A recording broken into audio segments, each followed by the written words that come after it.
بلغوا عني ولو آية أو كما قال عليه الصلاة والسلام. اسٹیج پر ہمارے موقر علماء کرام بالخصوص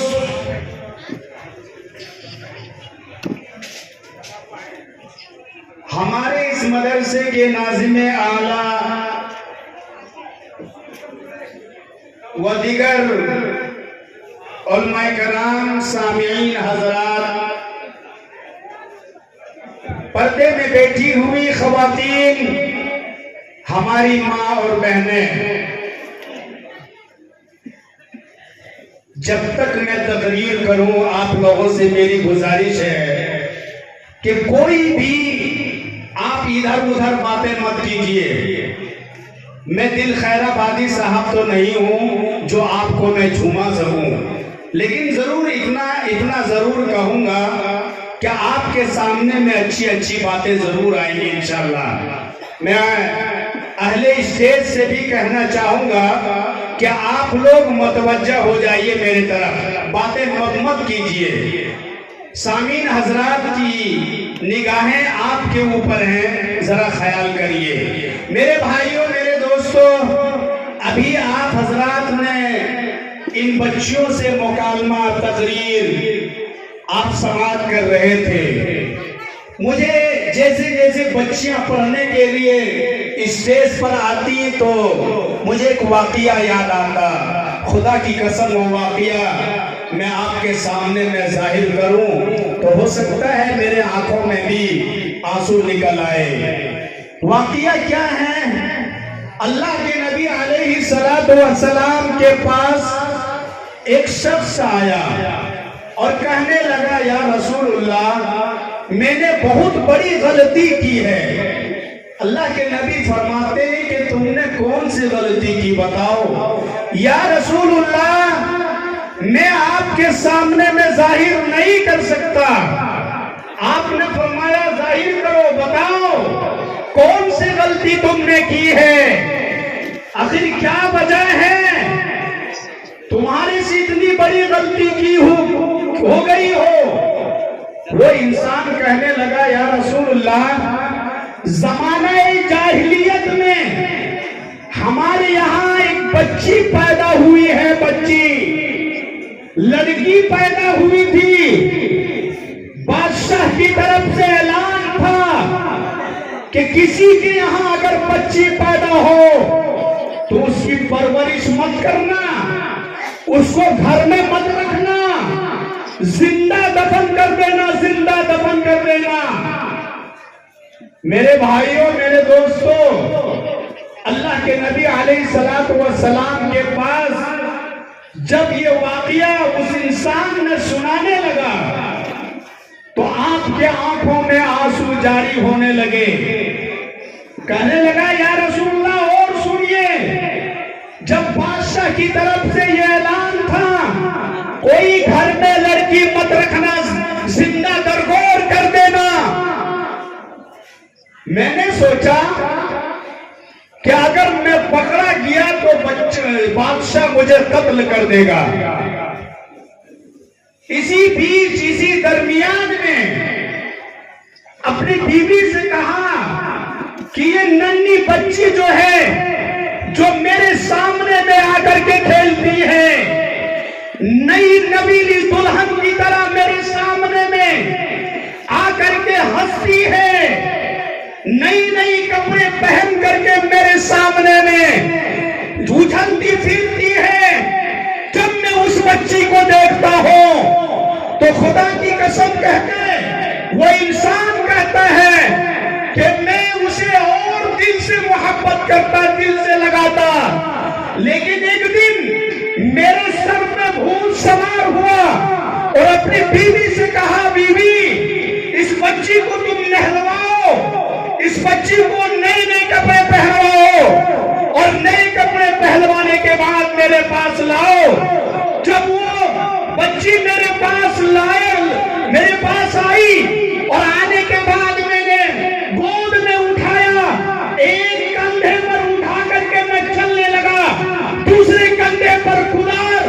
جس کے ذریعے سے گڈھا کرتے ہیں وہ کدار لے کر کے میں چلنے لگا.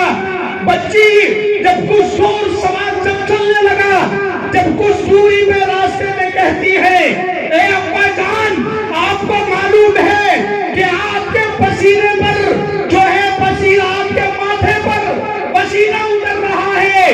بچی کہہ رہی ہے ابا یاد رکھنا ابا, آپ کے ماتھے میں جو پسینہ ہے میں اپنے کپڑے سے صاف کرتی ہوں. وہ بچی کہتی ہے ابا آپ کے ماتھے میں پسینہ ہے, میں اپنے کپڑے سے صاف کر رہی ہوں.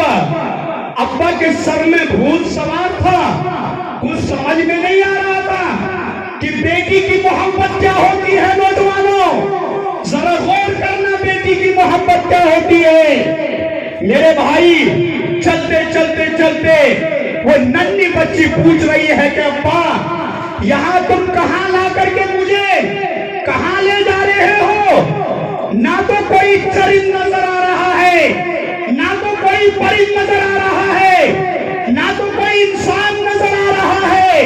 یہاں تو ریتی زمین نظر آ رہی ہے, جنگلات نظر آ رہے ہیں. ابا کہہ رہے بیٹی گھبراؤ نہیں, فکر نہ کرو, فکر مت کرو. وہ چلتے چلتے چلتے وہ انسان, میرے بھائی میرے دوست, پہاڑ کے چٹانوں کے پاس جب پہنچا, بچی کو نیچے اتارا. نیچے اتارنے کے بعد وہ ان کا ابا اس کدار سے, اس پھوارے سے گڈھا کرنے لگا. گڈھا کرتے کرتے کرتے جب گڈھا پورا ہو چکا, بچی کہہ رہی ہے ابا یہ تم گڈھا کیوں کر رہے ہو؟ ابا کہیں مجھے تو نہیں مارو گے تم؟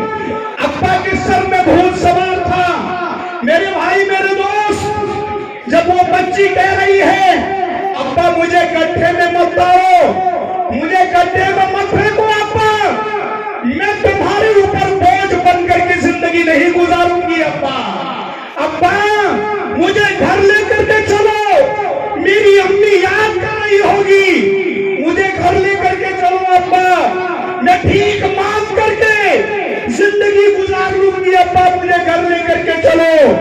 میں ابا کی آنکھوں میں پٹی بندھی ہوئی ہے, پیار محبت کا شفقت ختم ہو چکا تھا.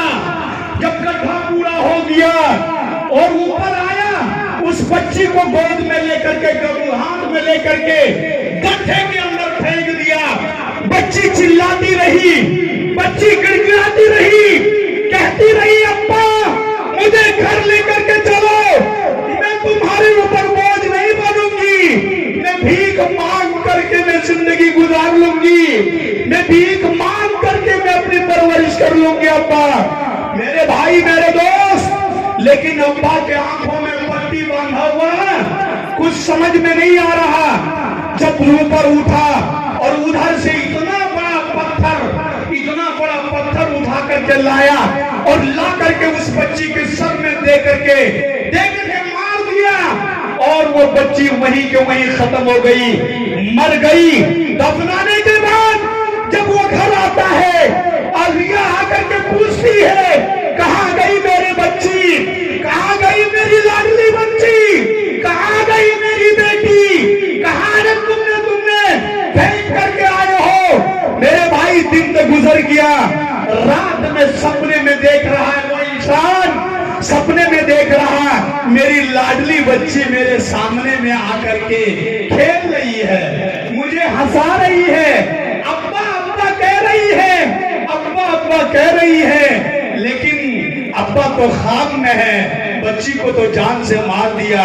میرے بھائی جب یہ واقعہ اللہ کے نبی کے پاس جب وہ انسان نے سنایا تو آپ کے آنکھوں میں آنسو جاری رہ گئے, آنسو گرتے رہ گئے. اس انسان سے کہا کہ تم نے تو بہت بڑی غلطی کی ہے, اور اس غلطی کی سزا تمہیں اللہ ہی دے گا, اور اسی اللہ ہی دے گا. اچھا اللہ کے نبی فرماتے ہیں اچھا ایک بات بتاؤ, یہ غلطی تم نے جو کی ہے اسلام لانے سے پہلے کی ہے یا بعد میں کی ہے؟ وہ انسان کہتا ہے کہ اللہ کے نبی میں تو اسلام بعد میں لایا ہوں، میں اسلام بعد میں داخل ہوا، پہلے میں اپنی بچی کو غرق میں، بچی کو گڈھے میں جان سے مار دیا، بعد میں میں نے انسان کیا، بعد میں نے اسلام قبول کیا۔ اللہ کے نبی فرماتے ہیں ٹھیک ہے، وہ اسلام کی بدولت سے، وہ ایمان کی بدولت سے، وہ قرآن کی بدولت سے، وہ کلمے کی بدولت سے تمہاری اتنی بڑی گناہ اللہ معاف کر دے گا، جاؤ اللہ معاف کر دے گا۔ وہ انسان کہتا ہے ہاں اللہ کے نبی، ہاں اللہ مجھے معاف کر دے گا، اللہ مجھے معاف کر دے گا۔ اللہ کے نبی فرماتے ہیں ہاں معاف کر دے گا۔ میرے بھائی میرے دوستو، یہ بچیاں بہت پیاری ہوتی ہیں۔ میرے بھائی آپ یاد رکھو، آپ ان بچیوں کو اگر آپ پڑھائیں نا، آپ پڑھائیں ان کو لکھائیں، اور جب اچھے گھرانے میں اگر آپ نے شادی کی تو آپ جنت کے مستحق ہوں گے۔ لڑکوں کے تعلق سے کوئی بھی کتاب میں نہیں لکھا ہے، لیکن بچوں کے تعلق سے اللہ کے نبی نے فرما دیا اگر کسی کے گھر میں ایک بچی ہو، ان کی پرورش صحیح تم نے کی ہے، وہ جنتی ہے۔ پھر صحابہ نے پوچھا یا رسول اللہ 2 بچیاں ہیں پھر بھی ہم نے پرورش کی، کہا تم بھی جنتی ہو۔ پھر صحابہ نے پوچھا یا رسول اللہ اگر میرے گھر میں 3 بچیاں، ان کا بھی یہی درجہ، کہا ہاں تمہارا بھی یہی درجہ، تم بھی جنتی ہو۔ لڑکے کے بارے میں کہیں نہیں کہا، لیکن لڑکیوں کے بارے میں کہا ہے کہ تم جنتی ہو، جنتی ہو، جنتی ہو۔ میرے بھائی میں موضوع بدل کر کے آپ کو کچھ باتوں کے کچھ باتیں بتلاؤں گا، کیونکہ مجھے بہت سارا کام کرنا بھی ہے اور آپ لوگوں کو ذرا پرکھنا بھی ہے کہ آپ